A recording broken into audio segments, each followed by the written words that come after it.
యాదాద్రి లక్ష్మీ నరసింహ ఆలయానికి భక్తులు పోటెత్తారు.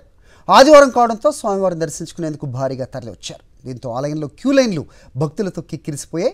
స్వామి దర్శనానికి 4-5 గంటల సమయం పడుతుండటంతో భక్తులు క్యూ లైన్స్లో తీవ్ర ఇబ్బందులు ఎదుర్కొంటున్నారు. యాదాద్రి లక్ష్మీ నరసింహస్వామి ఆలయంలో ఏసీలు, ఫ్యాన్లు పనిచేయకపోవడంతో ఇక్కట్లు పడుతున్నారు.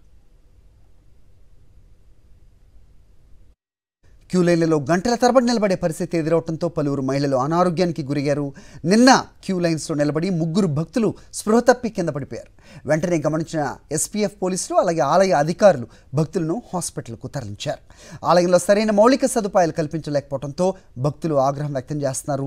క్యూ లైన్లో ఉన్న వారికి తాగునీరు అందించడంతో పాటు ఆలయంలో ఏర్పాట్లు చేసి ఫ్యాన్లు అలాగే ఏసీలను రిపేర్ చేయించాలంటూ సూచిస్తున్నారు.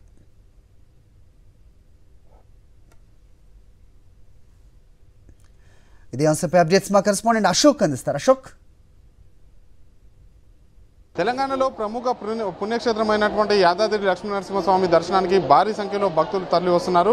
రాష్ట్ర నలుమూలల నుంచి కూడా స్వామివారి దర్శనానికి భక్తులు వస్తున్నటువంటి నేపథ్యంలోనే యాదాద్రి మాడవీధులు పూర్తిగా భక్తులతోటి కిక్కిరిసిపోయినటువంటి పరిస్థితి కనిపిస్తుంది. దాదాపు పోయిన ఆదివారం ఏదైతే సెలవు దినం కావడంతో పోయిన ఆదివారం 60,000 పైచులు భక్తులు స్వామివారిని దర్శించుకున్నారు. ఈ రోజు కూడా అంటే ఈ ఆదివారం కూడా అదే స్థాయిలో భక్తులు వస్తున్నటువంటి నేపథ్యంలోనే ఎక్కడ చూసినా కూడా భక్తులతోటి భారీ స్థాయిలో క్యూ లైన్లతో పాటు ఆ మాడవీధులు కూడా నిండిపోయినటువంటి పరిస్థితి కనిపిస్తుంది. ఇదే సమయంలో వాహనాలు ప్రత్యేకంగా ఏదైతే స్వామివారి దర్శనం కోసం ఉచిత నడిపిస్తున్నప్పుడు కూడా రాష్ట్ర నలుమూలల నుంచి వస్తున్నటువంటి భక్తులు కార్లలో కూడా భారీ సంఖ్యలో వస్తున్నటువంటి నేపథ్యంలోనే ఎక్కడ చూసినా కూడా ట్రాఫిక్ జామ్ కూడా అవుతున్నటువంటి పరిస్థితి కనిపిస్తుంది. ఒకసారి మనం కొండ కింద వాహనాల రద్దీ ఏ విధంగా ఉందో చూపించేటువంటి ప్రయత్నం చేస్తాం. మనం చూసుకోవచ్చు, దాదాపు ఇప్పటికే 1000 వరకు కూడా కార్లలో భక్తులు ఇక్కడికి వచ్చారు. ప్రస్తుతం ఆ కొండ మీదకి వచ్చేటువంటి వాహనాల ఒక రద్దీ చూస్తే మనం ఒకసారి చూసుకోవచ్చు. సర్కిల్లో దాదాపు 200 వాహనాల వరకు కూడా అక్కడ నిలిచిపోయినటువంటి పరిస్థితి ఉంది. మనం చూసుకోవచ్చు, నిన్న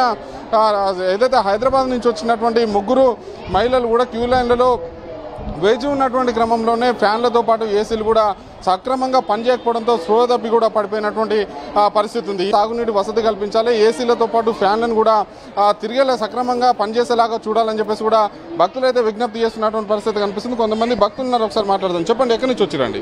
మేము గుంటూరు జిల్లా పల్నాడు ఏపీ నుంచి వచ్చాము. ఓకే, అంటే ఎప్పుడు వచ్చారు? నిన్న వచ్చిరా? నిన్న సాయంత్రం వచ్చామండి. అంటే ఎక్కడ నైట్ ఎక్కడ నిద్ర చేస్తారు? కింద పార్కింగ్లో నిద్ర చేసాం. అంటే ఏర్పాట్లు ఎట్లా ఉన్నాయండి? బాగున్నాయండి. నేను ఇంతకుముందు 10 సంవత్సరాల క్రితం వచ్చా, మళ్ళీ ఇప్పుడు వచ్చా. అప్పటికంటే ఇప్పుడు బాగా డెవలప్ అయింది. భక్తులు కూడా తండోపతండాలుగా బాగా వస్తున్నారు.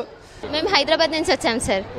యాక్చువల్లీ మేము నిన్న నైట్ వచ్చాము, ఇక్కడ స్టే చేసాము. ఏదో ఇక్కడ హాలిడేస్ ఉన్నాయి కాబట్టి వచ్చాము ఫ్యామిలీతోని. కాకపోతే మ్యాక్సిమం 4 hours పట్టింది లోపల అయిపోవడానికి, మొత్తం దర్శనం అయిపోవడానికి.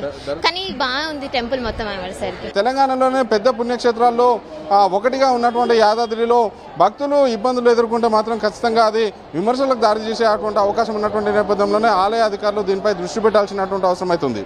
శ్రీనివాస్తో పాషం అశోక్ రెడ్డి, సాక్షి టీవీ, అది రూట.